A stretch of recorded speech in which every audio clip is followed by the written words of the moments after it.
Why did a veteran British politician stumble into a trap so deftly set by a Russian diplomat that the entire continent held its breath? The hall was alive with buzzing cameras, scribbling journalists, and the low hum of translators.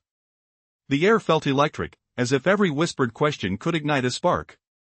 Maria Zakharova entered like a runway model, yet without any hint of vanity. Her stride was measured, each step radiating a calm confidence that needed no shouted slogans. She wore a deep blue suit, the shade of cold steel, its hue catching the light and reflecting the steely resolve in her eyes. Her hair was tucked neatly into a bun, and a faint shade of irony lingered on her face, her preferred substitute for a smile. From the opposite side, Boris Johnson appeared, hair disheveled, hand-gesturing with that familiar flamboyant flourish that usually turned awkward moments into jokes. He had built his career on the role of the jester, a mask that often shielded him from embarrassment. Today, however, the audience was different. He faced Zakharova across the polished podium, lifted his chin, and snarled, "Russia," with a smug grin, as if exposing a diplomatic weakness. His words were crafted for impact, the room murmured, some journalists snorted, British correspondents smirked, ready for a one-sided spectacle. Zakharova's eyes did not flicker. She tilted her head slightly, studying him not as an opponent but as a clumsy statue. Then, in a voice soft yet unshakably steady, she said, "Mr. Johnson, you seem to have forgotten the words of your own hero, Winston Churchill." He spoke of the decisive role the Soviet Union played in the Second World War. A hush fell over the room. Translators leaned in, whispering the meaning into English earpieces. She continued, each syllable deliberate, Britain lost half its empire, its influence vanished forever.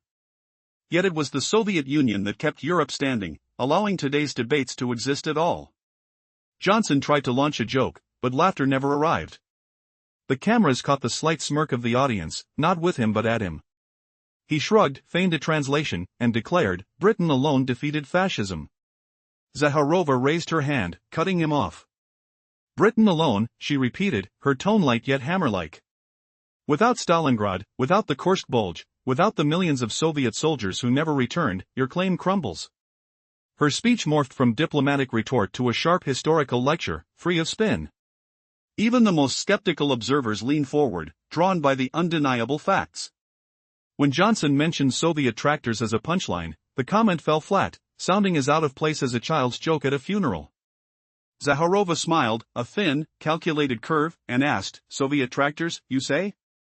She paused dramatically. Yes, the engineers who built the machines that let Europe sit peacefully in these very chairs today. The translators rendered her words slowly, each inflection impossible to smooth over. It became clear, Johnson had lost this round. He cleared his throat, fingertips grazing a stack of papers, trying to reclaim his footing.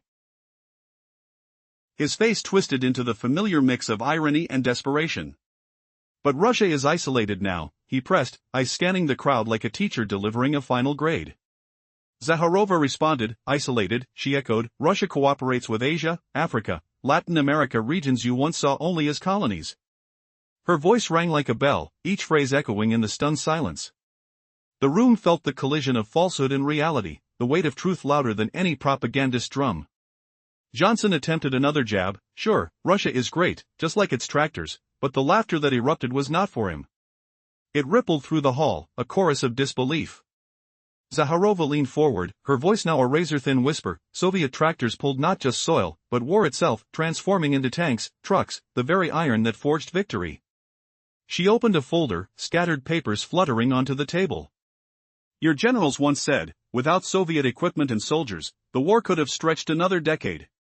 The hall fell into a dense, heavy quiet, every camera click, every chair creak sounded amplified. Then, slowly, applause broke the stillness. First a few scattered claps, then a swelling roar as attendees rose, acknowledging the undeniable truth. Johnson's smile withered into a dry grimace, his jokes dissolved, his arguments evaporated. Zakharova sat composed, as if delivering routine duty, while the room recognized the moment of triumph belonged to her. In the corridors after the briefing, the atmosphere buzzed like a beehive. Reporters chased each other with microphones. Translators jotted frantic notes, aides shuffled folders.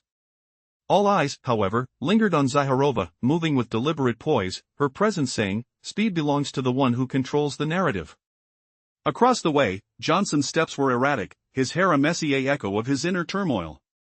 He muttered in English, frustrated by the translations that twisted his words, while the British cameras captured his uncertainty frame by frame. A French reporter called out, "Ms. Zakharova, how do you explain the room's reaction?"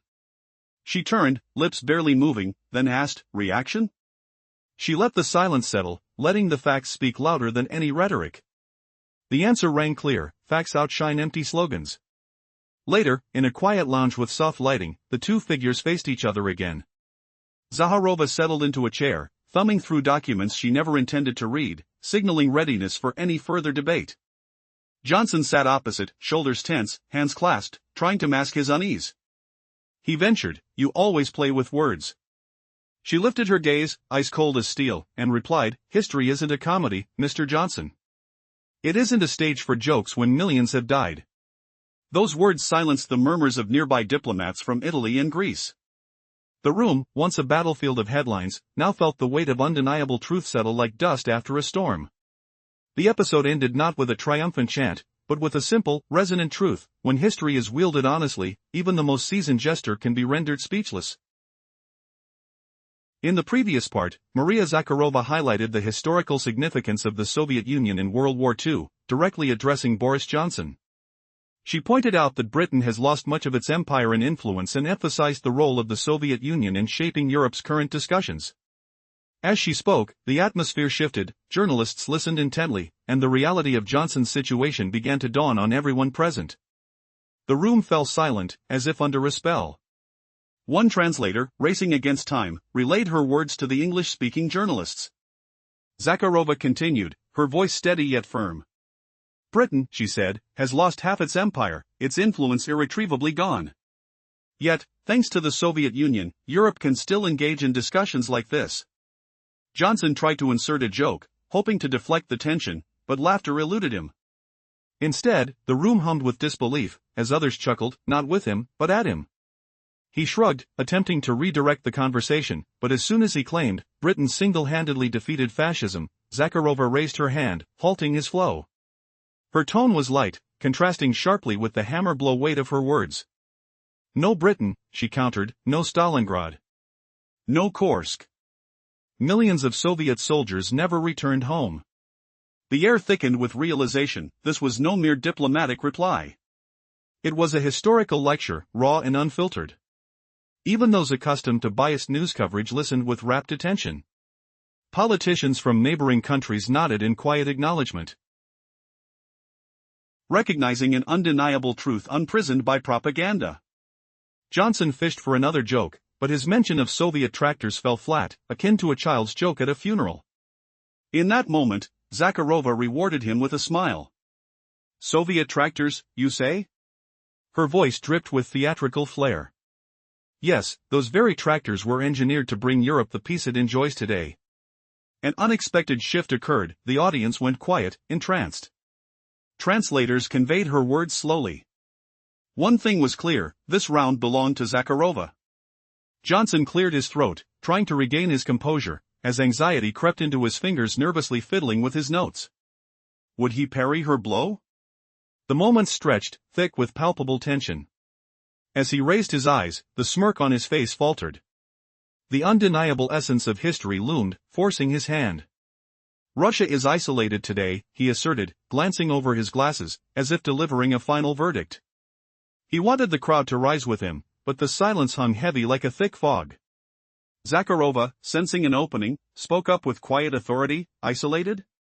Let's clarify, Mr. Johnson. This was not merely a bout of words, the battle for the narrative was unfolding." The room crackled with anticipation. Would his fabrications or assumptions carry weight in the presence of historical truths? It was a pivotal moment, one that unfolded in the grand hall packed with journalists and diplomats. As the air buzzed with anticipation, Maria Zakharova stood poised and powerful, having just delivered a scathing retort to Boris Johnson's attempts to belittle Russia.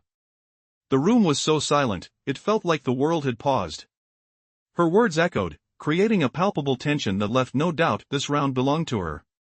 Johnson, perhaps sensing the shift, cleared his throat, desperately wanting to regain his footing. He fidgeted with a sheet of paper in a nervous display, wearing that signature blend of irony and mockery that had gotten him out of tight spots before.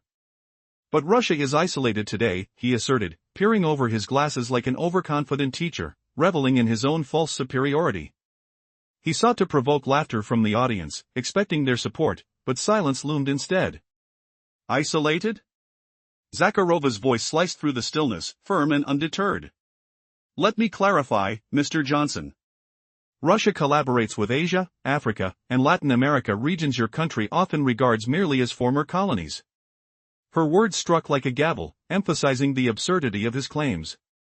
As the translators rushed to convey her sentiments, the atmosphere thickened with anticipation. If you define isolation by billions of dollars in trade, thousands of joint ventures, and growing diplomatic ties, then what do you call your situation? Her voice dripped with a subtle mockery, hinting at Johnson's own nation's dwindling influence within the European Union and its loss of respect among former colonies. In that moment, the audience shifted uncomfortably, some exchanging knowing glances while others masked their reactions with notes. The air was charged with a sense of reality clashing against his rhetoric. Johnson feigned ignorance to her last rebuttal, retreating into his comfort zone of irony. Of course, he replied, a smirk plastered on his face, Russia is big, just like its tractors. Suddenly, the room erupted into laughter, but not the amused kind he had hoped for. This backlash was directed at him. Zakharova saw the opening and leaned closer, her tone shifting to one of sharp clarity. The Soviet tractors, Boris, didn't just till the land. They turned into tanks, trucks, the very machines that forged a victory. This was an industry built not for colonies but for a future. In an instant, the ambience transformed. Her claims resonated deeply, igniting an unexpected wave of applause that cascaded through the hall. As the crowd stood to acknowledge her, the fraught tension hung in the air, a moment where reality overshadowed bluster. But what did it mean for Johnson, standing there, feeling the momentum shift against him? With his confidence crumbling, his facade of humor faded, revealing a vulnerability that even his disheveled hair could no longer mask. As both figures retreated from the frenzy of the press conference, questions lingered. Was this the dawn of a new narrative, reshaping perceptions on a global stage? In the previous part, Boris Johnson attempted to regain control of the situation with his customary humor. Yet, the laughter that followed was not in his favor, it was directed toward him. Sensing her moment, Maria Zakharova didn't hesitate and leaned in, ready to strike back. Her voice came through, soft yet piercing, like the edge of a scalpel. Soviet tractors, Boris, she remarked, her eyes glinting with intensity. They didn't just pull the earth, they carried the weight of war. Each syllable she spoke crafted a vivid picture, sturdy machines transforming into tanks and trucks, forging allies and victories on battlefields. This was not just an industry, it represented hope, a future built not for colonies but for life itself. As she opened a folder, papers fluttered down like autumn leaves to the table. Here are your general's quotes, she said, a slight smirk forming on her lips. They acknowledged that without Soviet technology and soldiers, the war could have dragged on for an additional decade. Silence blanketed the room, it thickened, making every sound, a camera shutter, the creak of a chair, deafening. Johnson sat frozen, his disheveled hair no longer a mark of charm but a reflection of defeat. Then, the crowd erupted in applause. It began as scattered claps but swelled into a wave of sound, as if the audience could no longer ignore the truth laid before them. Rising to their feet, they acknowledged what was now undeniable. Johnson contorted his face into a flimsy smile, but it never reached his eyes. His arsenal of jokes fell silent, his arguments dissolved. While Zakharova remained placid, as if this moment were just another routine task.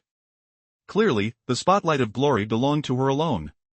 After the briefing, the conference center buzzed chaotically, akin to a disturbed beehive.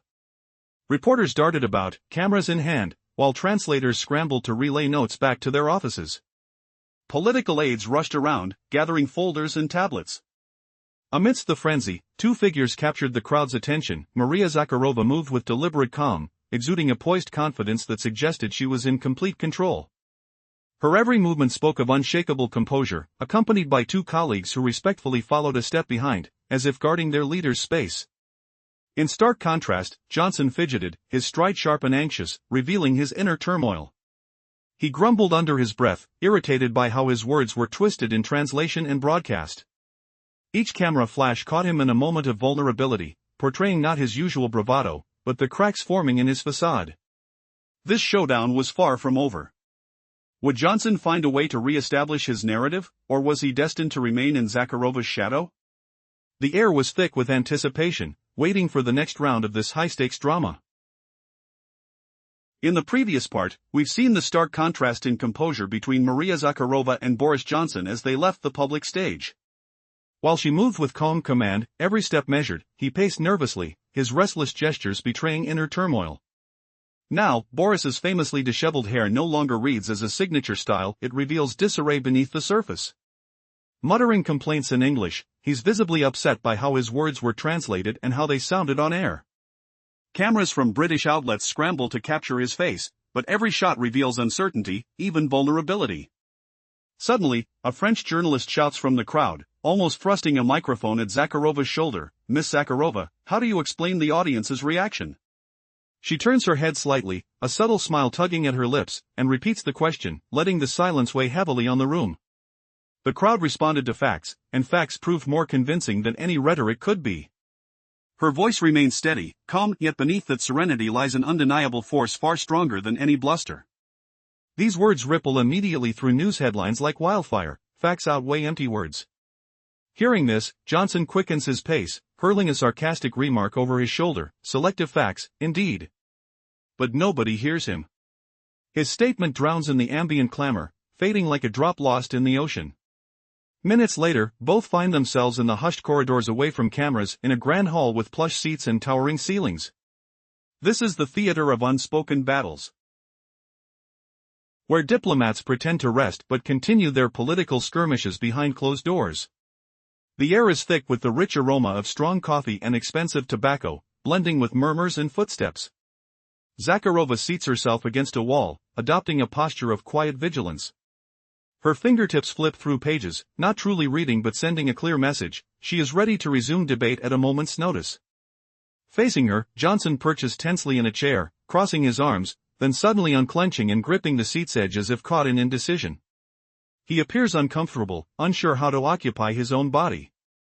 Breaking the silence, Johnson whispers, attempting defiance, "You always play with words, but history is no stage show." Zakharova lifts her gaze, eyes flashing a piercing cold light. "History, Boris," she replies sharply, "is not your comedy. It holds no place for jokes when millions have died." Her words hit the room with solemn gravity. Nearby, diplomats from Italy and Greece fall silent, momentarily halted in their side conversations. Johnson mutters, trying to steer the dialogue elsewhere, "You keep turning back to war," but Zakharova interrupts, what will her next words be? How will she dismantle his attempt to evade the truth? The tension thickens as history itself seems to demand an answer. Earlier, Maria Zakharova stood opposite former British Premier Boris Johnson in a tense press briefing, ready to turn his bravado into a lesson from history. What single question about Soviet tractors could dismantle an empire's narrative? The hall thrummed with camera clicks, a low electronic hum, and the faint scent of polished steel. Zakharova, dressed in a deep blue suit that seemed to echo the cold steel of her gaze, lifted her chin and spoke calmly. "You quote Winston Churchill, yet you ignore the decisive role the Soviet Union played in World War II." The room fell into a brief hush, translators scrambling to convey every weighted syllable. She reminded the audience that without Soviet soldiers and technology, the conflict could have stretched another decade. Johnson tried a joke about British triumph, but the laughter died on his lips, replaced by nervous rustling of papers. As he muttered, "Russia now fares worse than the USSR," Zakharova's eyes flashed with thin sarcasm. "Worse?" she asked, voice crisp as a blade. The USSR faced global confrontation and still emerged as a superpower, sending a man into space, building an industry that still lives on. Today Russia talks with half the world, Asia, Africa, Latin America. That is not nostalgia, it is the future. Her words hung heavy, each pause punctuated by the soft thud of a microphone stand. The journalists leaned forward, the air thick with anticipation, waiting for Johnson's next move. Will his retort crumble under the weight of facts? Just moments later, the buzz of the briefing gave way to a quieter, coffee-laden lounge where aides whispered over tablets. The atmosphere smelled of strong espresso and faint tobacco, the leather chairs sighing under the weight of exhausted diplomats. Johnson's aides furiously typed, newsfeeds already flashing headlines that sent ripples across Europe. A young aide slipped a note into Johnson's ear, his frown deepened, his hand flicked away an imagined fly. Zakharova watched, a thin smile curving her mouth, not the triumph of a victor, but the quiet satisfaction of someone who sees truth take hold. She set down a folder, its pages fluttering like restless birds, and opened it to reveal quotes from Russian generals. Without Soviet machinery and soldiers, the war could have lingered 10 more years.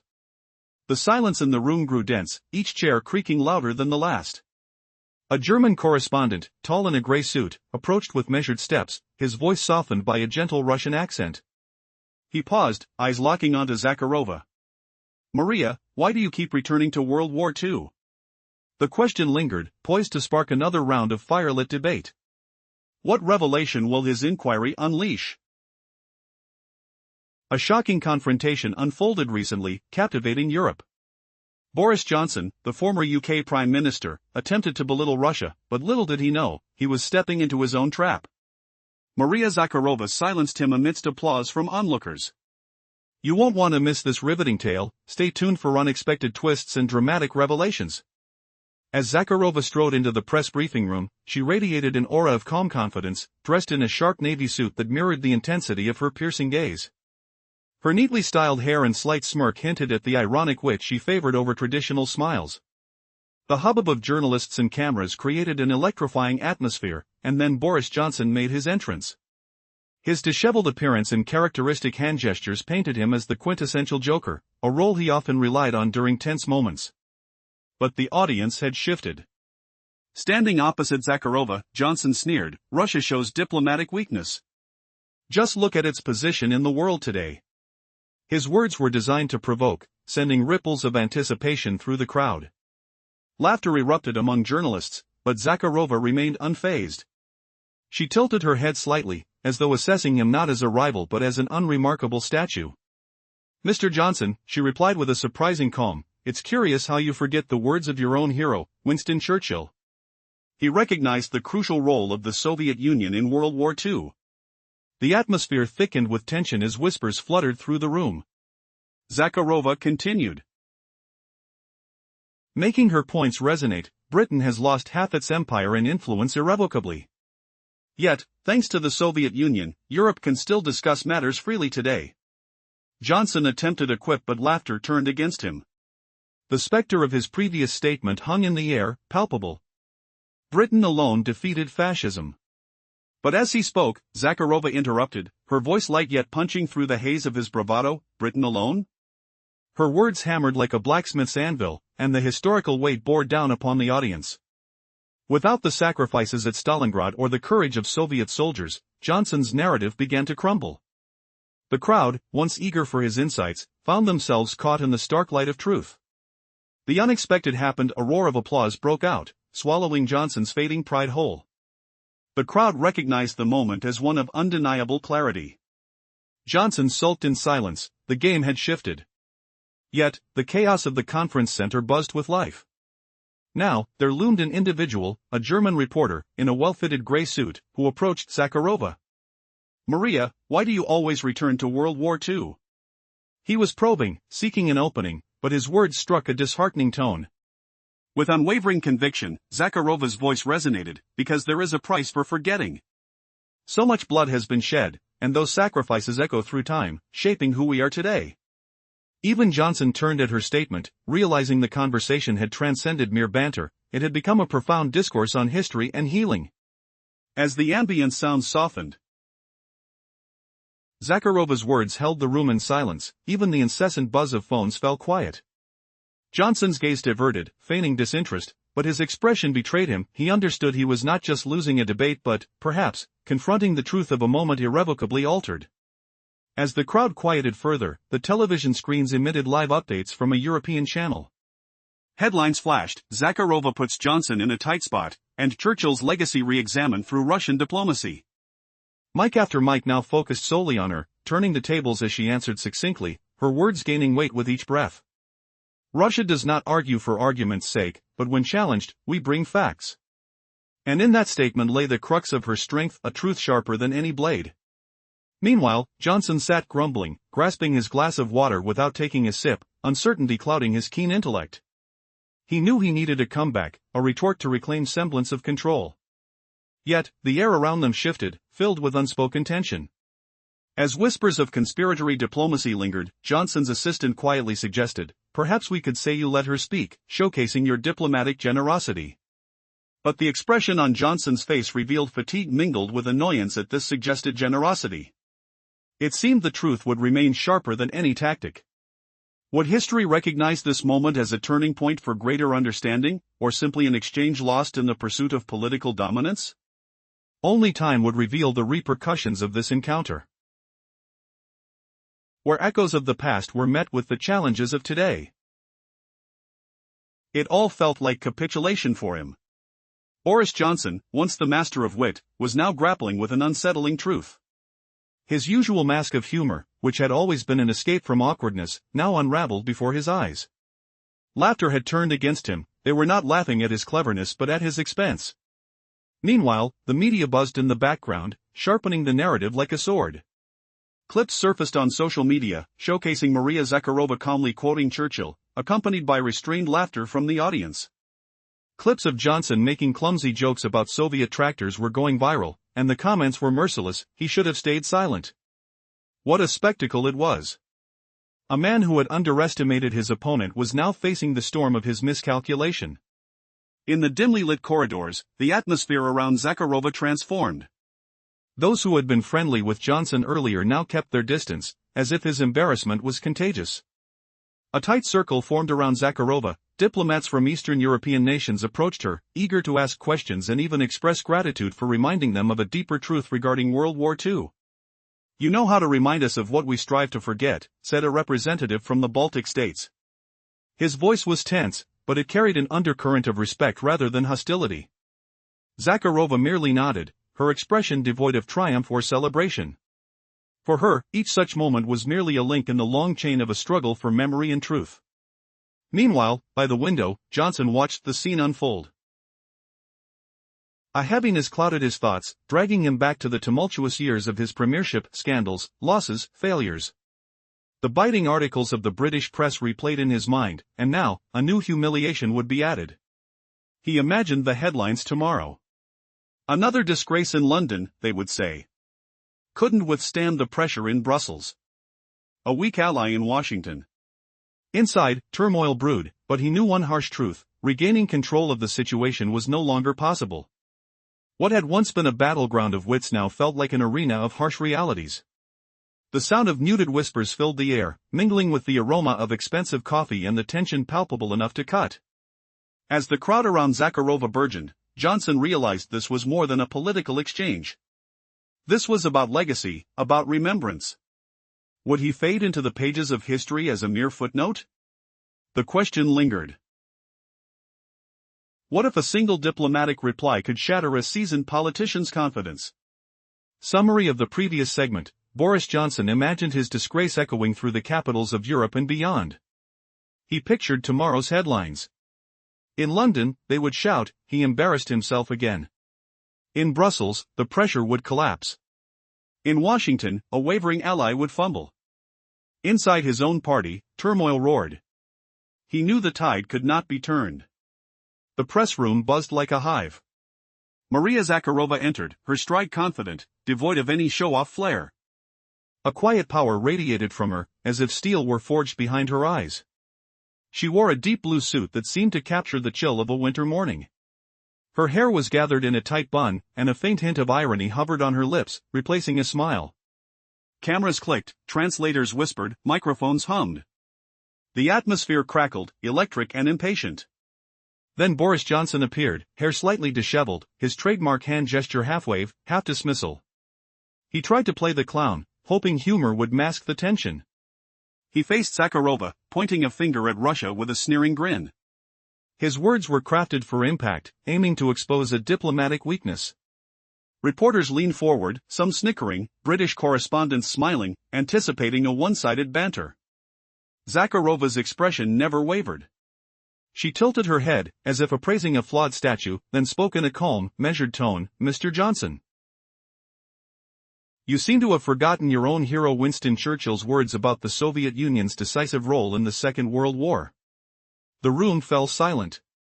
Translators hurried to convey her meaning. She continued, emphasizing each syllable. Britain lost half its empire, its influence waned irrevocably, yet it is thanks to the Soviet Union that Europe can still debate today. Johnson attempted a joke, but laughter never came. The cameras captured the moment, smirks from the audience aimed at him, not with him. When he claimed Britain alone defeated fascism, Zakharova lifted a hand, her voice light yet striking like a hammer. Britain alone? She recalled the sacrifices of Stalingrad, Kursk, and millions of Soviet soldiers. Her reply was no dry diplomatic note, it was a sharp historical lecture, uncompromising and vivid. Even the most skeptical observers, accustomed to filtered news, watched without blinking. Politicians from neighboring states nodded, acknowledging an undeniable truth that rose above propaganda. Johnson tried to mock the Soviet tractors, his quip sounding as hollow as a child's joke at a funeral. At that instant, Zakharova smiled, pausing theatrically. Soviet tractors, she asked, letting the silence stretch. Indeed, the engineers who built machines that powered Europe's peace today. The translators rendered her words slowly, each inflection unmistakable. The audience sensed the tide turning. A folder appeared on her desk. She opened it, scattering a few sheets across the table. Here are citations from your own generals, she declared. The papers quoted, without Soviet equipment and soldiers, the war could have dragged on another decade. The room grew still, each click of a camera sounding like a thunderclap. Applause erupted, first tentative, then swelling into a roar. Attendees stood, acknowledging the clear victor. Johnson's forced grin turned dry, his jokes evaporated, his arguments dissolved. Zakharova sat composed, as if the episode were merely another routine task. Later, in the grand hall's soft lighting, the atmosphere shifted to a semi-secretive negotiation vibe. The scent of strong coffee and fine tobacco lingered. Zakharova chose a seat by the wall, flipping through documents without truly reading them, an unspoken signal of readiness. Johnson, across from her, fidgeted, hands clasped then released, his posture tight. You always play with words, he muttered, attempting a low challenge. History isn't a stage. Zakharova's eyes flashed coldly. History, Boris, is not your comedy club. It holds the lives of millions. Diplomats from Italy and Greece fell silent, the weight of her words pressing down. She leaned forward, voice sharp as a scalpel. Your claim of isolation? Russia now partners with Asia, Africa, Latin America regions you still view as former colonies. The translators rushed, journalists scribbled furiously, fearing they might miss a single syllable. The hall buzzed with the strange sensation when stark truth collides with fragile illusion.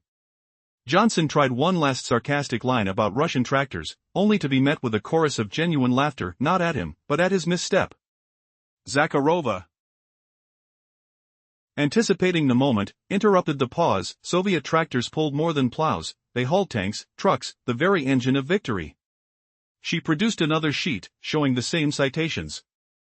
The audience inhaled, the air thick with realization. Silence settled like a heavy curtain.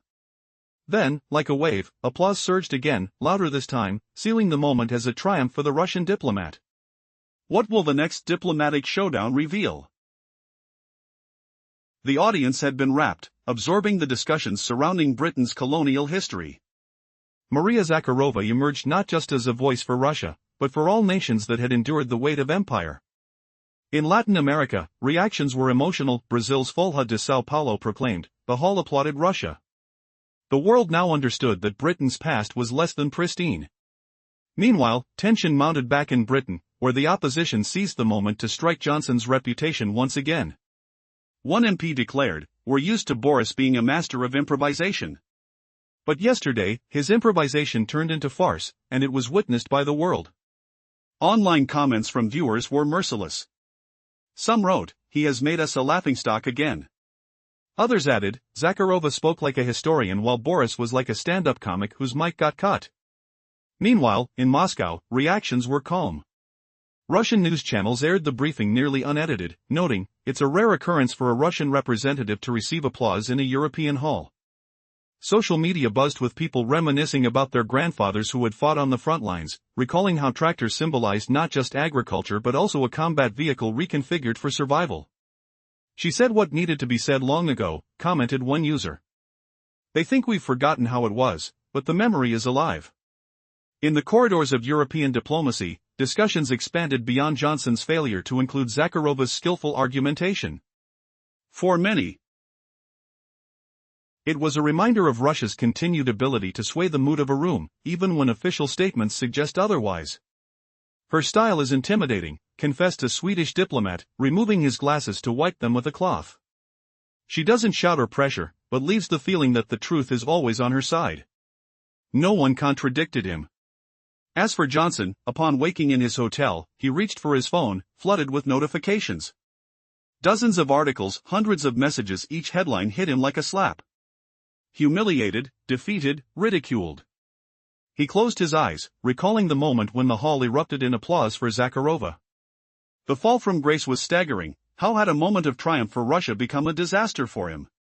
In the aftermath, a new understanding of power dynamics in international discourse was surfacing, blending history with modern diplomacy in a way that left Johnson grappling with the ramifications. As the echoes of applause lingered in his mind, a question crept in: could he recover from this? He felt the weight of expectations pressing down heavily, making each step forward feel uncertain. As Boris Johnson lay in his hotel room, he reached for his phone, bombarded by notifications. Dozens of articles and hundreds of messages scrolled down his screen, each headline hitting him like a gust of cold wind: humiliated, defeated, ridiculed. He closed his eyes, recalling the moment from the previous day when the audience erupted into applause for Maria Zakharova. That sound now echoed in his mind, a haunting reminder of his blunder. Meanwhile, Zakharova had risen early, even before her alarm rang. The faint light barely penetrated the thick curtains, but her thoughts were sharp and clear.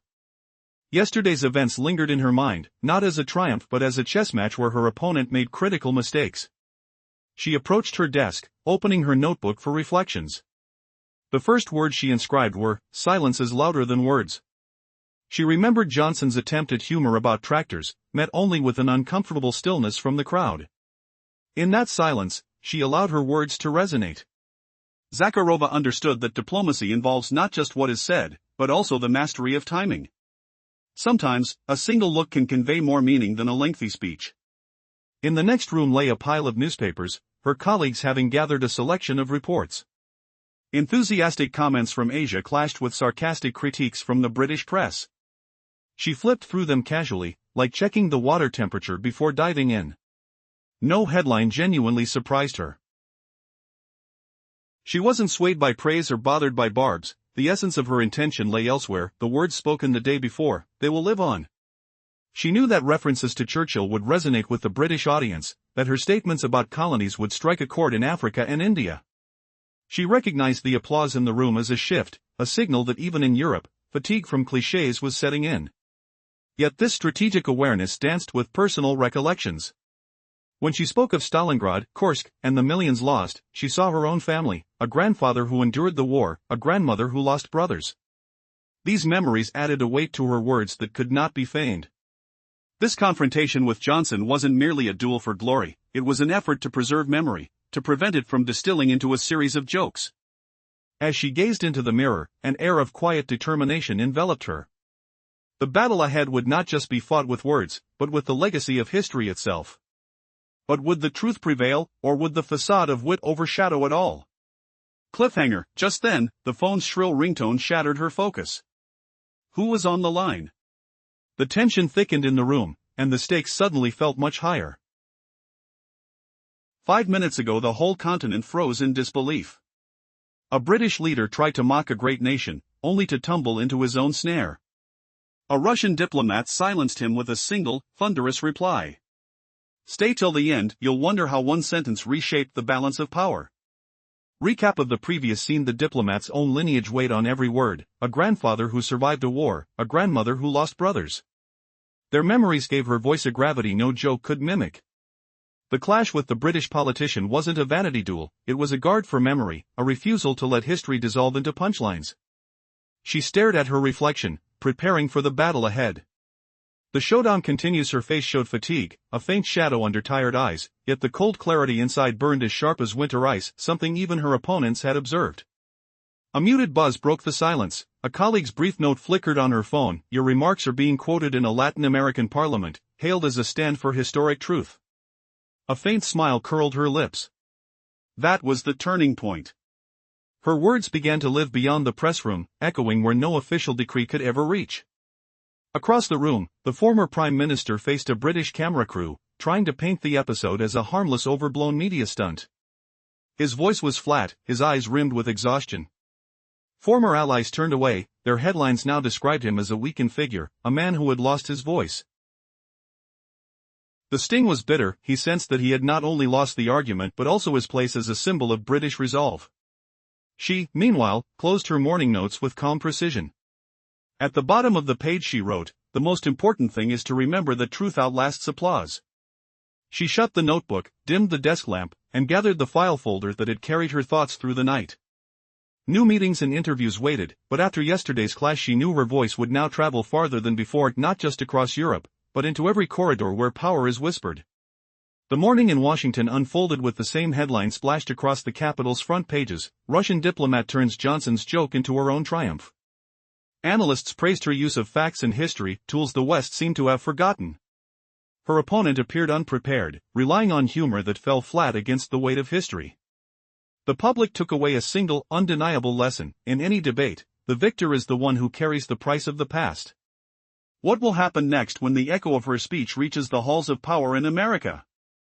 Will the leaders there finally hear the warning embedded in those words, or will they let the moment slip into another fleeting headline? The answer lingers, waiting for the next chapter to unfold. Amidst the unfolding political drama, the stage was set for an electrifying confrontation.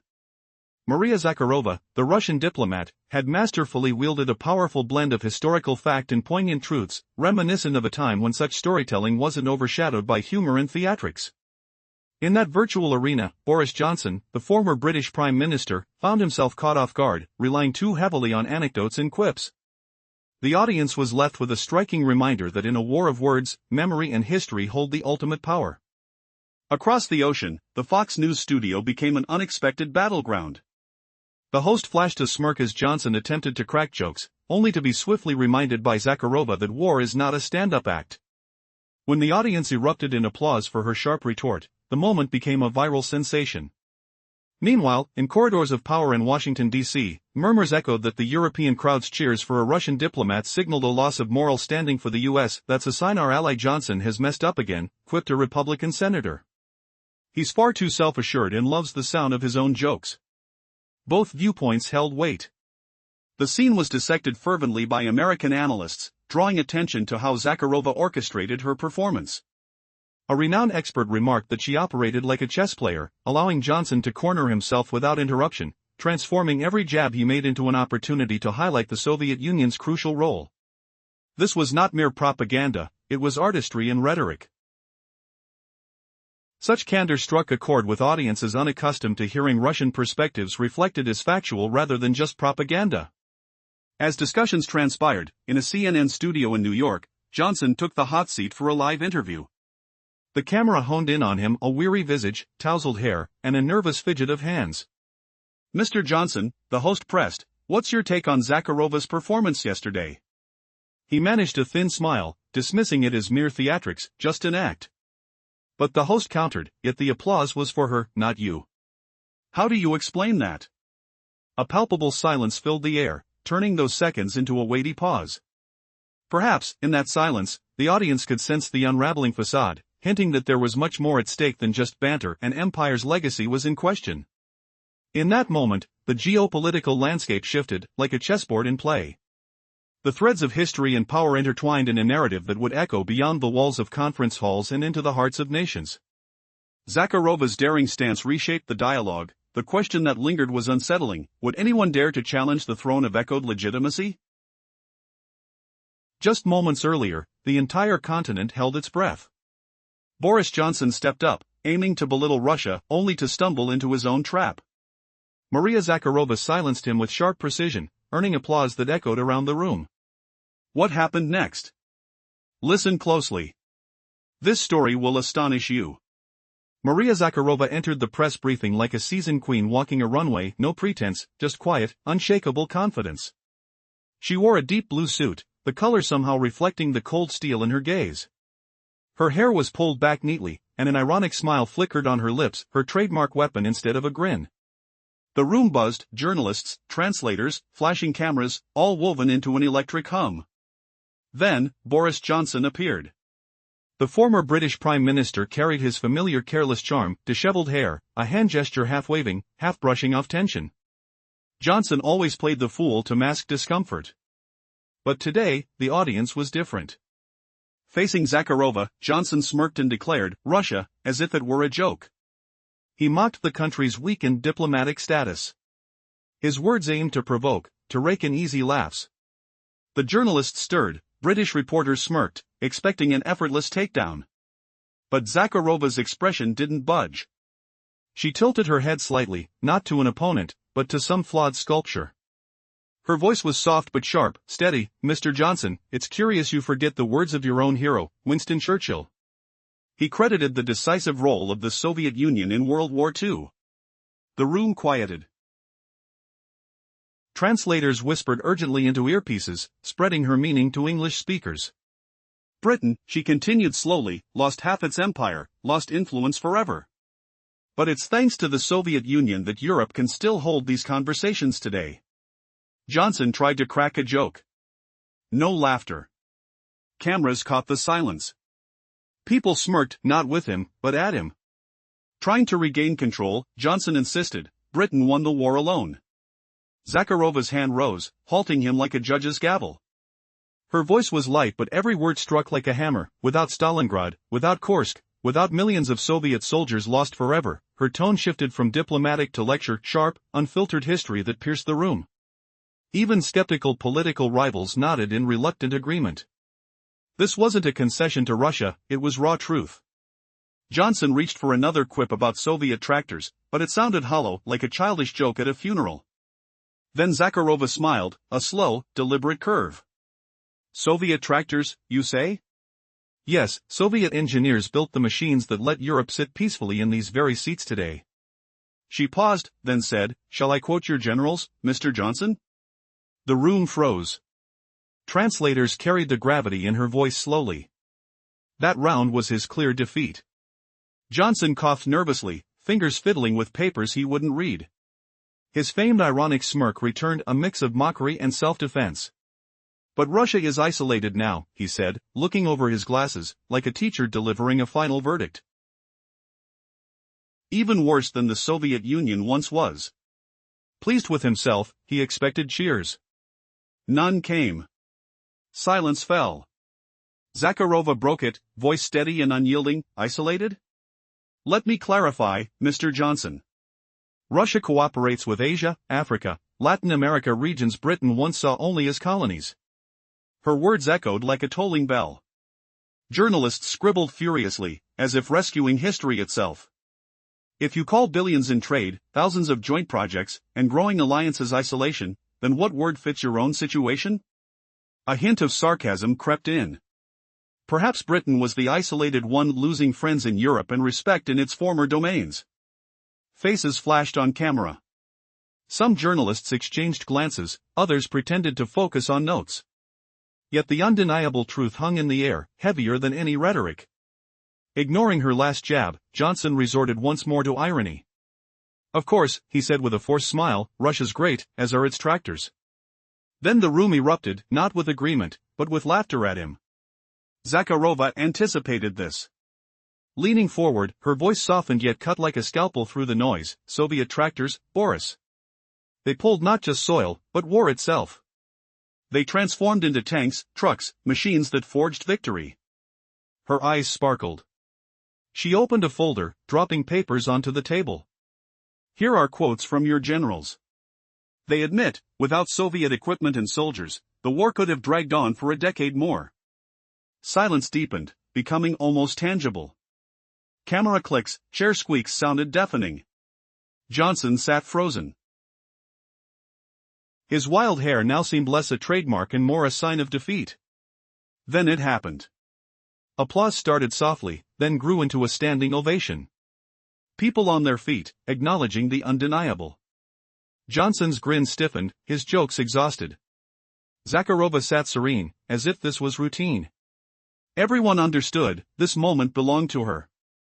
Minutes later, the hall buzzed with chaotic energy, reporters scrambled with cameras and recorders, translators raced between calls, aides packed documents. Amid the frenzy, two figures drew almost all eyes. Zakharova walked with calm authority, as if time bent to her will. Her every move radiated control. Behind her, colleagues trailed discreetly, like respectful guards. Johnson, in contrast, paced nervously. His usual tousled look now reflected inner turmoil. Muttering in English, displeased with how his words were received, he avoided the cameras that caught his faltering confidence. A French journalist shouted, pushing a microphone close, "Miss Zakharova, how do you explain the crowd's reaction?" She turned slowly, a faint smile playing on her lips. "The reaction?" "The crowd responded to facts.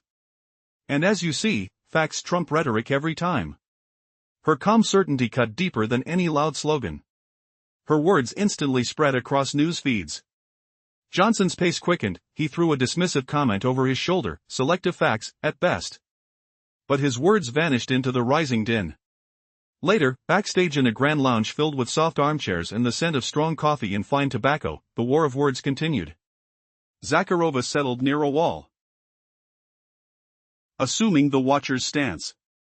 She flipped through documents, not really reading, but signaling readiness. Johnson faced her, tense and restless. Arms crossed, then unclenched, fingers clenching the chair's edge, his body betrayed his unease. "You always play with words," he said quietly, challenging. "But history is no performance." Her eyes flashed cold fire. "History, Boris, is no comedy show. There's no room for jokes when millions of lives are remembered." Her words silenced Italian and Greek diplomats nearby, halting whispers. Johnson tried to brush it off, "It's all," but even he faltered. Who truly controls the story? The answer hung heavy. And when history is weaponized, silence can speak louder than any speech. 5 minutes ago, the whole of Europe was set ablaze with shock. Boris Johnson attempted to belittle Russia, only to step into a trap of his own making. Maria Zakharova silenced him amidst the applause of onlookers. Listen closely to this unfolding drama, as you might just find yourself astounded. What's the real story behind this unexpected turn of events? Maria Zakharova entered the press briefing room with the poise of a seasoned performer but without an ounce of showmanship. Her confident stride echoed authority, enhanced by her deep blue suit that mirrored the steely resolve in her gaze. Her hair was impeccably styled, framing a face where irony danced more than a smile. The atmosphere was electric as journalists and cameras buzzed around her. Then he arrived, Boris Johnson, the former Prime Minister of the UK. His disheveled hair and characteristic gestures painted the picture of a man who thrived on humor, a veneer he often adopted to deflect awkwardness. But today, the audience was different. Standing before Zakharova, he smirked, proclaiming Russia's diplomatic failures. How else can one explain its current standing in the world? His words were crafted for maximum impact. Journalists leaned forward, while British reporters exchanged knowing smiles, eager for a lopsided verbal match. However, not a muscle twitched in Zakharova's expression. She tilted her head slightly, almost as if assessing a poorly made sculpture, then responded with unsettling calm, "Mr. Johnson, it's interesting you overlook Winston Churchill's words about the Soviet Union's vital role in World War II." The room hushed. As she continued, "Britain has lost half its empire, its influence is irretrievably lost." A translator scrambled to relay her message to the English-speaking audience. Silence fell heavier as she stated, "Yet thanks to the Soviet Union, Europe can engage in discussions like today's." Johnson attempted to interject with humor, but the laughter that ensued was at his expense. Then came the bombshell, "Without Stalingrad and the sacrifices of millions of Soviet soldiers, your narrative falls apart." Zakharova's voice sliced through the room like a knife. Even those who usually viewed the world through biased lenses listened intently. Diplomatic giants couldn't hide their agreement. It wasn't simply acknowledgement of Russia's stance, but an acceptance of undeniable truth. As Johnson coughed, scrambling for a retort, he threw out a quip about Soviet tractors. Yet the room didn't respond as he anticipated. Zakharova smiled with an almost predatory grace and countered, those tractors? They backed not just agriculture but fueled the war effort, transforming into tanks that battled for victory. Her objective was clear, she had reframed the narrative, ensuring Johnson stood exposed in his faltering rhetoric. The crowd erupted into applause, initially hesitant but quickly transforming into a full-throated acknowledgement of Zakharova's command. This moment marked a decisive shift, underscoring that the spotlight had pivoted, granting her the moment of glory, albeit taken at the expense of Johnson. In the corridors post-briefing, energy flared as reporters swarmed like bees in a disturbed hive. Cameras flashed, and notes were hastily scribbled.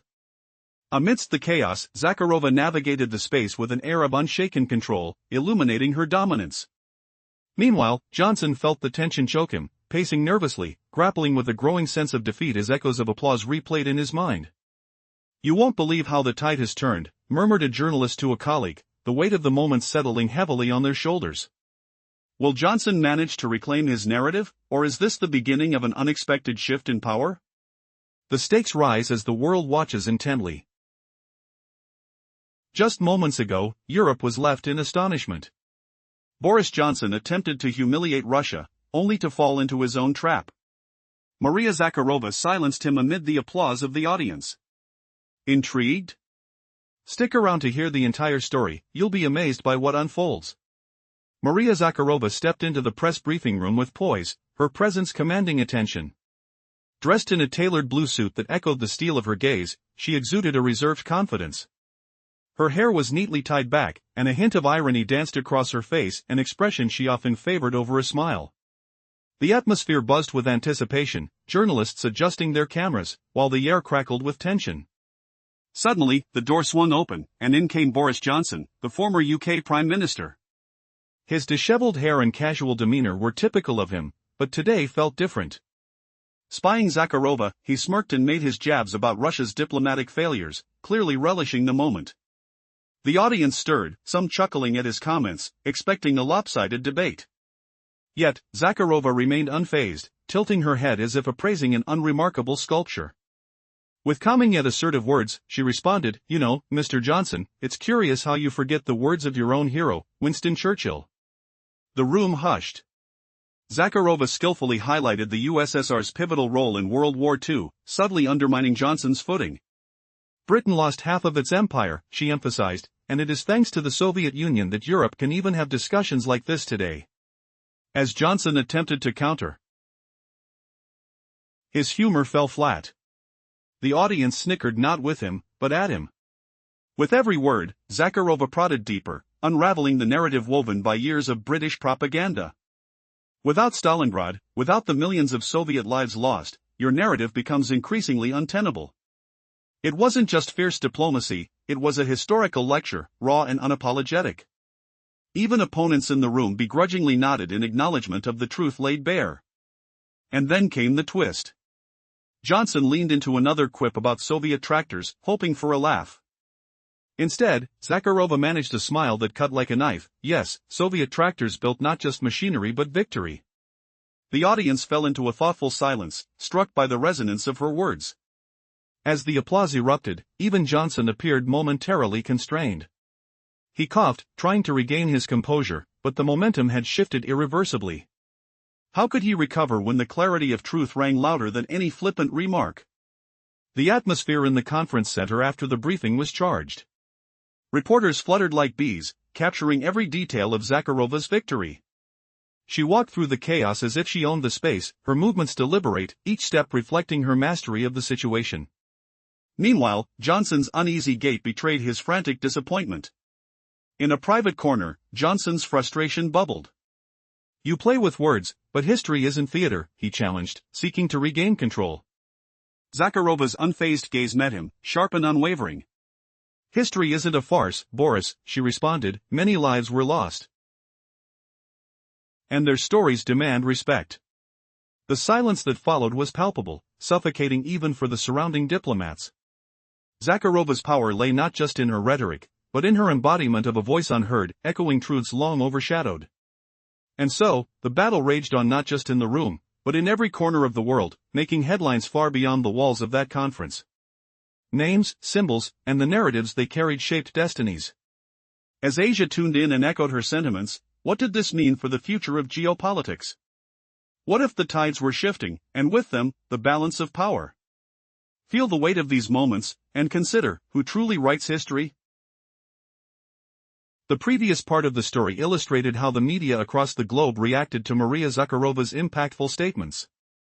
In particular, it highlighted the applause that followed her remarks about Russia's allies, indicating a shift in global dynamics. While Europe may have laughed, much of the world applauded, signaling a multipolar reality taking shape. In the Arab social media sphere, discussions turned toward the striking contrast of the applause that erupted where silence was expected. The audience's cheers were seen as a clear signal that the old world order was unraveling. In Latin America, the briefing did not go unnoticed.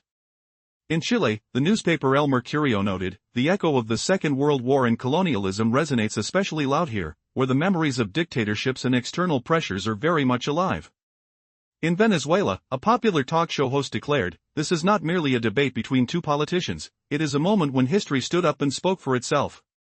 As Zakharova received reports from various continents, she focused on one key point: the words spoken in Brussels were no longer just part of a single evening, they had become ripples spreading across the globe. Each country interpreted the message differently. For some, it was a reminder of the Second World War, for others, it was a jab at a former empire, and for many, it symbolized a multipolar future. Meanwhile, Boris Johnson's name appeared less frequently in these reports, reducing him to merely an opponent and ex-prime minister who attempted to make light of the situation. The narrative was shifting, history was increasingly belonging to another. In Europe, the news from the briefing lingered longer than reporters anticipated. Typical events fade from the front pages within a day, but this time, the public was reluctant to let it go. In Brussels, diplomats convened in private discussions about what they had witnessed. One foreign minister, voicing his frustration, told a colleague, "The issue isn't that she's right, the problem is that she articulated what everyone thinks but dares not voice." Silence met his proclamation, no one disagreed. In Berlin, the quotes from Churchill that Zakharova had invoked were hot topics. German newspapers tread carefully with their coverage, saying, "She wielded British history against a Brit," while online readers were more blunt with their remarks. One wrote, "Churchill respected the USSR. Why should we forget this?" Another wryly noted, "Johnson looked like a student who hadn't done his homework." The legacy of the Second World War remains a sensitive topic for the German audience. In the aftermath of that intense exchange, the atmosphere was buzzing. Zakharova walked confidently, each step resonating with grace and determination. Behind her, colleagues maintained a respectful distance, akin to security that honors the space of a leader. Johnson, however, moved with urgency, his disheveled hair mirroring his internal chaos. He muttered frustrations, clearly displeased with how his words had landed in the global arena, attempting to dismiss the situation. The air felt heavy with tension, and as they passed through the corridors, every sound seemed amplified. "Ms. Zakharova, how do you account for the audience's reaction?" a French journalist hollered, thrusting his microphone closer to her. She turned slightly, her lips curling in a hint of amusement. "The audience's reaction," she repeated, allowing the weight of the moment to settle. "They responded to the facts. Truth speaks more than any rhetoric." Her calm assertion carried authority, and as her words spread through the news cycles, they resonated with undeniable power. In the ensuing moments, both found themselves in a spacious lobby, where the ambience shifted subtly, pine-scented coffee mingling with the soft rustles of diplomacy. Zakharova settled into a chair, her demeanor poised. Although she perused documents, her attention hinted at readiness for debate, every minute detail accentuating her awareness and control of the scenario. Johnson took a seat opposite her, his body language revealing conflict. He crossed and uncrossed his arms, unable to find comfort in the soft upholstery. "You always play with words," he remarked, struggling to speak softly yet defiantly. "But history isn't a stage performance."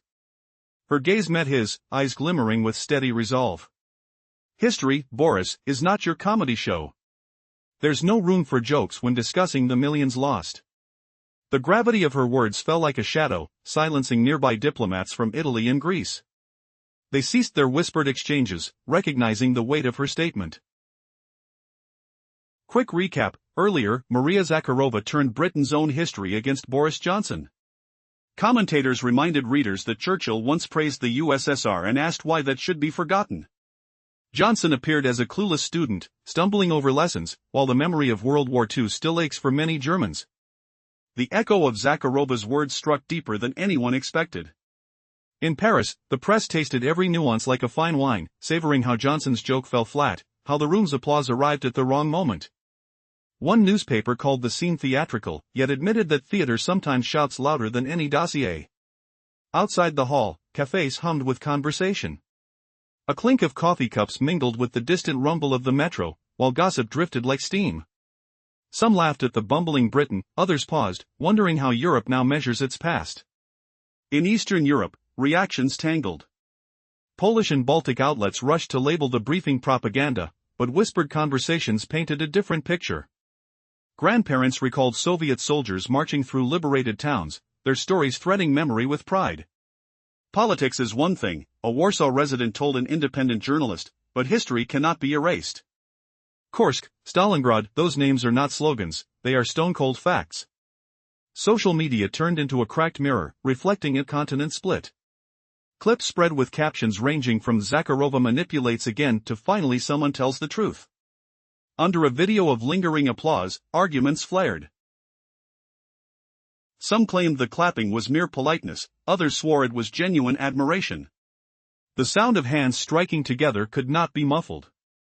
For everyday Europeans, it became a spectacle that shifted the familiar balance. Russia, long cast as the villain, now appeared confident, even appealing. Britain, embodied by Johnson, seemed insecure and absurd. Zakharova, composed as ever, watched the tide turn. Later that evening, in a modest hotel room, she whispered to a colleague, "Let them argue." From argument springs not only truth, but respect.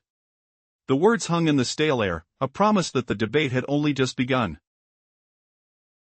Just moments ago, all of Europe froze in disbelief. Boris Johnson stepped forward to belittle Russia, but instead, he walked straight into his own trap. Maria Zakharova silenced him effortlessly, greeted by applause from everyone around. Listen closely to this story, what happened next will shock you. Maria Zakharova entered the press briefing room with the calm confidence of a runway model, without any trace of vanity. Her steps were measured, her posture composed. She wore a deep blue suit, the color echoing the cold steel in her gaze. Her hair was tied neatly, and a faint hint of irony played around her lips instead of a smile. The room hummed, the buzz of journalists, camera shutters, whispers of translators, a charged atmosphere. Then he appeared. Boris Johnson, former British Prime Minister, loomed into view with his usual disheveled hair and that characteristic half-wave, half-dismissive gesture. Known for playing the role of a jester, he hoped to disarm the room with humor. But this time, the audience wasn't so forgiving. Facing Zakharova, Johnson smirked, dripping with sarcasm. "Russia," he paused, "is showing the weakness of diplomacy." His words were calculated to land a blow. Even British reporters in the room smiled, ready for what felt like an easy win. But Zakharova's eyes didn't twitch. She tilted her head slightly, inspecting him like a failed sculpture rather than an adversary. With a voice soft but steady, she replied, "Mr. Johnson, you forget the words of your own hero, Winston Churchill. The very man who acknowledged the decisive role played by the Soviet Union during World War II." A hush fell. Translators whispered urgently into headsets, delivering her message with precision. Britain, she stressed deliberately, lost half its empire and influence, irretrievably so. Yet it is thanks to the Soviet Union that Europe can still afford debates like today's. Johnson attempted a joke, no laughter followed. Cameras caught the moment. The room smirked, not with him, but at him. Johnson shrugged theatrically and hinted at changing the subject. But when he claimed, Britain defeated fascism on its own, Zakharova raised a hand, halting his words like a hammer blow. Britain, alone? Her voice was light, yet each word struck harder. Without Stalingrad, without the Battle of Kursk, without millions of Soviet soldiers who never returned home, what followed was no mere diplomatic rebuttal, it became a lacerating history lesson, raw and unfiltered. Even skeptics, diplomats from neighboring countries in the room, nodded silently in recognition. This wasn't endorsement of Russia, it was acknowledgement of irrefutable truth. Johnson reached for a joke again.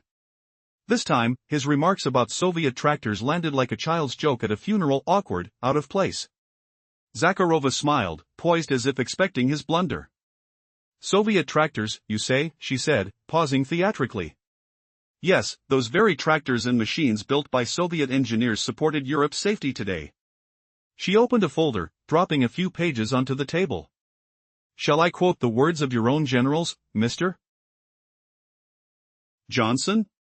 The room seemed to hold its breath as the translator slowed, repeating her words with unflinching tone. One thing was unmistakable: Johnson had lost this round. He coughed, desperate to reclaim his dominance. His fingers nervously shuffled papers, though he made no move to read them. The familiar smirk of irony and mockery appeared on his face, his last defense. But today, he said, looking over his glasses like a scolding teacher, Russia is isolated. Even worse off than the Soviet Union. His declaration was designed to stir applause. None came. Silence stretched, and from it came Zakharova's voice, firm, clear, without a hint of strain. Isolated, she echoed. Let me clarify, Mr. Johnson. Russia collaborates with Asia, Africa, Latin America regions your Britain once considered mere colonies. Her words rang like a resounding bell. Translators hurried, journalists scribbled feverishly, fearing to lose a single syllable. If billions in trade, thousands of joint projects, and growing diplomatic alliances are isolation, then what term would you assign to your own status? Her voice carried a subtle sneer. Perhaps it was Britain now isolated, losing friends in Europe and respect among former territories. Cameras caught faces. Journalists exchanged glances, some smiled faintly, others feigned focus on notes.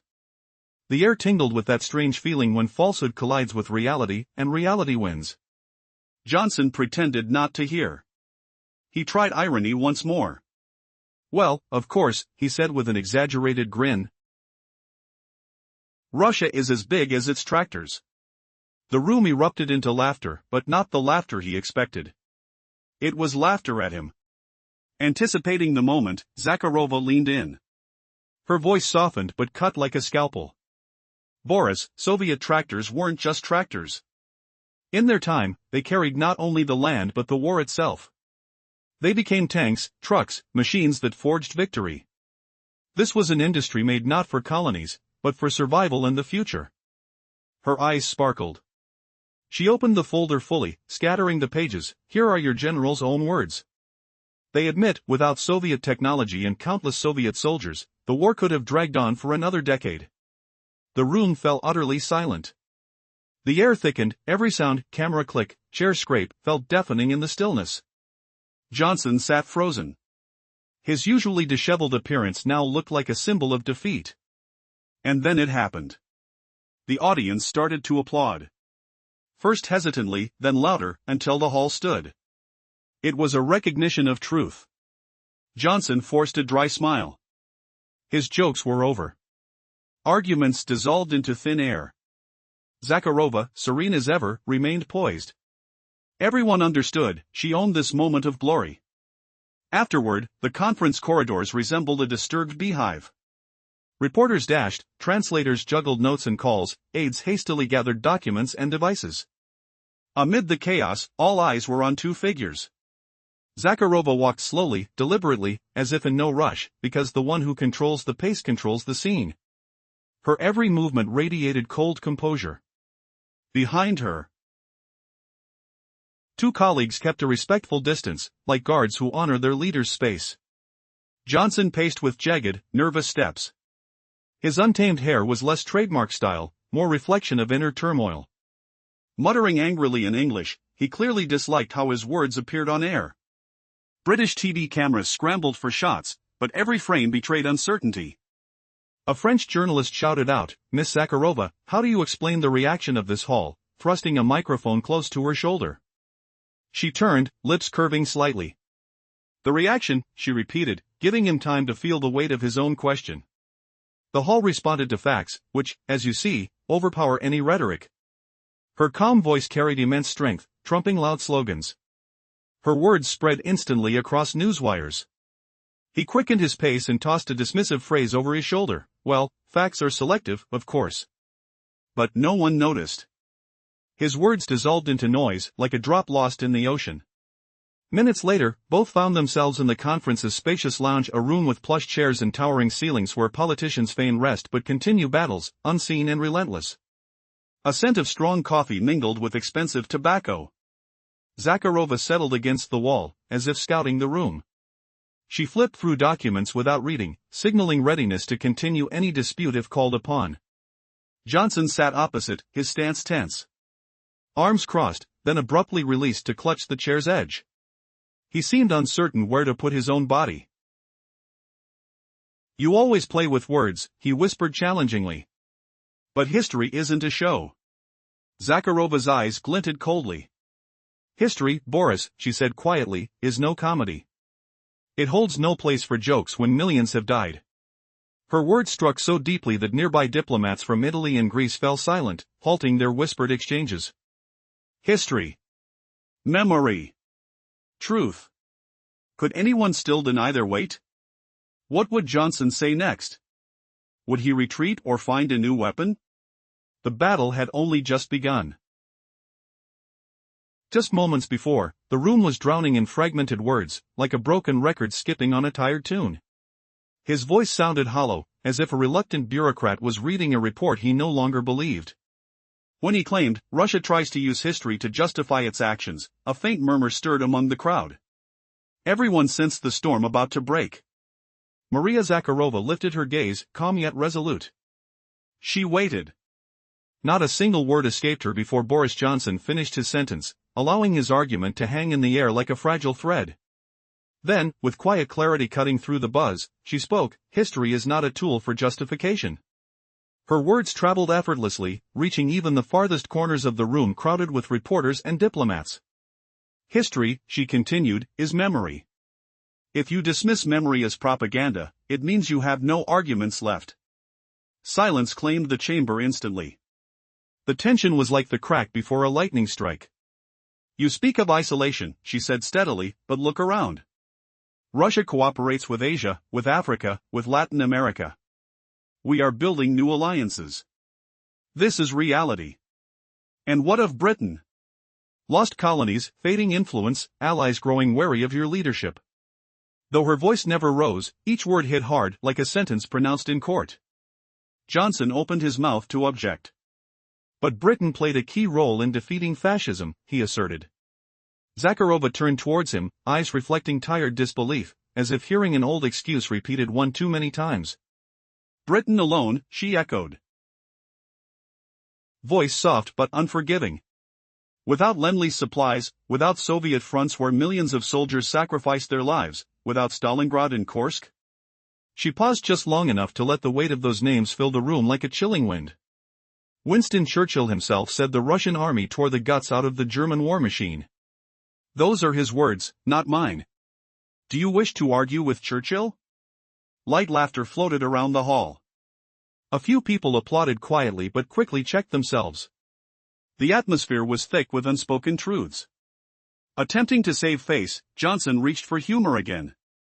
"Well then, let's admit it, even your tractors could have defeated Germany," he joked. This time, laughter erupted louder, but not at his wit, at his folly. Cameras caught glimpses of faces, some hands flew to mouths, others whispered nervously next to each other. Zakharova offered a faint smile, almost imperceptible. "Soviet tractors," she said calmly, "plowed the fields and fed the people. And when the time came, they became the backbone of machines that saved Europe. Your colonies supplied raw materials, but where is their gratitude? Where is their freedom?" Her final words sliced through the room like a sharp blade, leaving a trail of stunned silence. The tension was more than palpable. Had the tide truly turned? Was history itself challenging the narratives long held sacred? The question hung in the air, waiting for a response that would not come easily. What if a former British Prime Minister strutted onto a diplomatic podium, expected to land a cutting-edge jab, and instead watched his own words snap back like a boomerang? 5 minutes ago the continent held its breath as Boris Johnson tried to belittle a nation, only to be outmatched in a flash of icy composure. The question still hangs in the air: how could a single rebuttal flip the entire narrative? Part 1, a stage set for confrontation. The press room buzzed with the hum of cameras, the rustle of notebooks, and the sharp scent of coffee. Maria Zakharova entered as if walking a runway, her navy suit glinting like cold steel. Her hair was pulled into a sleek bun, and a thin line of irony rested on her lips.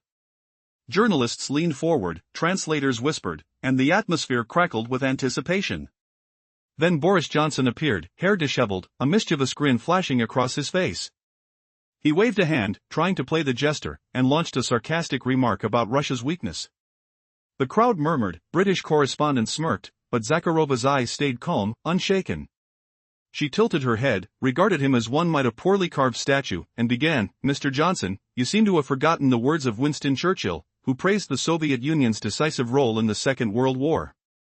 The room fell silent, translators scrambling to convey the sting. Her voice, measured and steady, echoed like a hammer strike. Without the Soviet Union, Britain would have lost its empire, its influence, and the very freedom we now debate. Johnson's attempt at humor died on the spot. A faint chuckle rose, not with him but at him. He shifted, trying to recover, but Zakharova's next line cut deeper. You speak of Britain's victory over fascism, yet you ignore the battles of Stalingrad, the Kursk Bulge, and the millions of Soviet soldiers who never returned home. The audience's eyes widened, the tension snapping like a taut wire. Part 2, the tractor metaphor that stunned the hall with a calm that seemed rehearsed for years. Zakharova leaned forward and said, Soviet tractors, you mentioned them? She paused, letting the question hang like a held breath. Yes, those very machines that once plowed fields and fed people later became the backbone of the equipment that saved Europe today. She pulled a folder from the table, and a few crisp sheets fanned out. Here are the quotations from your own generals. Without Soviet technology and troops, the war could have dragged on another decade. The translators spoke rapidly, each word striking the listeners like a soft gong. The hall, once filled with polite applause, erupted into a roar of genuine admiration. Journalists rose, some clapped vigorously, others scribbled furiously, unable to hide the shock. Johnson, palms sweating, tried to interject with a joke about Soviet tractors, but his voice cracked, sounding like a child's anecdote at a funeral. Zakharova smiled thinly, her eyes flashing. Yes, the Soviet engineers built the machines that allowed Europe to sit calmly in these very chairs, she declared. The audience fell silent again, the weight of history pressing down. A ticker of headlines began to flash in the media rooms, facts outrunning rhetoric. The moment became a living tribute, a reminder that forgetting the price of peace invites repetition. Part 3, Aftermath and the quiet before the storm. The applause dwindled into a reverent hush. Translators hurriedly typed the full speech, their fingers dancing over keyboards as the room's lights dimmed. In the corridors beyond the press hall, the atmosphere turned electric. Cameras chased every lingering expression, microphones captured the echo of claps that still resonated in the marble floors. Zakharova moved toward a plush chair by the wall, her posture relaxed yet alert, as if she were a sentinel watching over a battlefield. She flipped through documents without really reading them, a signal that she was ready for any further debate. Johnson slumped into the seat opposite, shoulders drooped, his usual swagger vanished. He crossed his arms, then uncrossed them, fiddling with a piece of paper, his expression a mixture of fatigue and bruised pride. You always play with words, he muttered low, but history is no stage. Zakharova lifted her gaze, eyes cold as steel. History is not a comedy, Mr. Johnson, she replied. It holds the lives of millions. Her words silenced the room, even the murmuring Italian and Greek diplomats fell still. The lingering scent of strong coffee mixed with the faint smell of polished wood, creating a sensory imprint of the clash. As they left the hall, the crowd's murmurs turned into whispers of a new reality. Facts had turned a diplomatic brief into a tribunal of memory. The episode would be recalled as the day a British leader's sarcasm was eclipsed by a single, unflinching recounting of truth, reshaping the balance of perception across the continent. Part 1, A Mirror Turned Inside Out. The last scene felt like a shattered reflection. We have long seen Russia standing its ground, yet now Britain appeared as the one shrinking back. No one dared challenge the shift.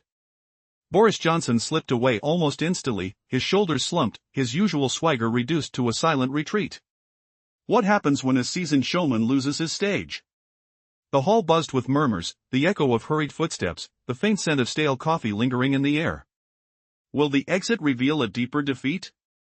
Part 2, The press swarms, but the story endures. Journalists lunged forward, trying to pin Johnson down, but he repeated a single tired refrain. No transmission. In his eyes flickered a mix of exhaustion and humiliation. Around Maria Zakharova, a ring of reporters, diplomats, and eager students gathered. She answered calmly, unhurried, as if time itself obeyed her. Each sentence she spoke became an instant quotation, hanging in the room like a fresh banner. "The louder voice does not win," she declared. "The one who recalls the truth does." The phrase burst across social feeds within minutes. The next morning, university halls across Europe echoed with heated debates. Latin American bloggers posted translated clips, Asian commentators echoed her points in discussions on a multipolar world. Suddenly she was a symbol, annoying to some, inspiring to others, leaving no room for indifference. Can a single statement reshape continents? Part 3. After the applause, the quiet truth. Back in her hotel, she finally allowed fatigue to settle. She peeled off the stiff blazer, set a kettle humming, and sank into a plush armchair. The notebook resurfaced, its blank page waiting. She penned, "Applause is fleeting. Memory is eternal." The cover closed, the pen rested. The work was done. For Johnson, the episode became a personal tragedy; for British diplomacy, an awkward footnote; for Europe, an unexpected mirror; for the wider world, a reminder that history can still speak louder than modern rhetoric. For Zakharova, it was just another day, another chance to turn argument into lesson. What if every debate ended with a quiet note that outlasts the clamor? The room smelled of tea and old paper, the distant hum of night traffic fading, while the echo of her steady voice lingered, proving that facts spoken calmly can summon applause where none was expected. Earlier, we witnessed how hard facts transformed a crowded press hall into a living memorial. Did this story move you? Did it spark a fire of curiosity inside? Feel the echo of every applause, the weight of every whispered word. If you felt the pulse of history beating in these lines, show your support. Press the like button, join the Moment of Glory community, and share your own experience in the comments. Each of us carries a truth that deserves a voice. Let yours be heard, loud and clear. Together we keep memory alive.